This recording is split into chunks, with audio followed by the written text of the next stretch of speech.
हाँ मो ना शंकर महापात्र अभयमुखी दुर्गा पूजा अवसर में समस्त को आम अंचल को विश्व को छोट बड़ समस्त शारदीय नमस्कार और अभिनंदन। अच्छा ये शरत ऋतु माँ आगमन हुए। माँ को प्रथम प्रणाम करवा।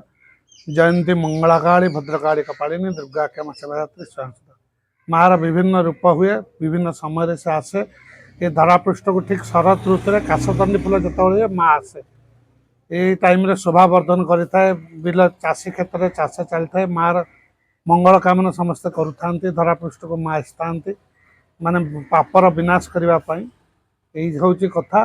प्रत्येक क्षेत्र में माँ भल समस्त विश्व में मंगल करू समस्त सुख रखू। माँ समस्ते पूजा करते। मु आज अच्छी काली रही किंतु माँ पूजा जीवन जाक चलती। माँ सब आसुवे सब रोथे रावण को ध्वंस करुवे। ये समाज में जो पापी मानकर सीमा बढ़ी जाए भी विनाश करने को माँ को अनुरोध कर। माँ आम भारत वर्ष को विश्व को बन्या बात्या विभिन्न दैव दुर्विपाक स्वभाव रखू समस्त मंगल करू समस्त निरोग रखू। ये मोर माँ पाखे शारदीय प्रणाम। माँ को बहुत कोटि कोटि जुहार। आउ कौन कह माँ को यह अनुरोध कर। माँ विश्व को भल समस्ते सुख शांति सौहार्द रुहतु समस्ते भाईचारा रुहतु समस्ते भाई भाई बोली समस्त समस्त आदरतु। आउ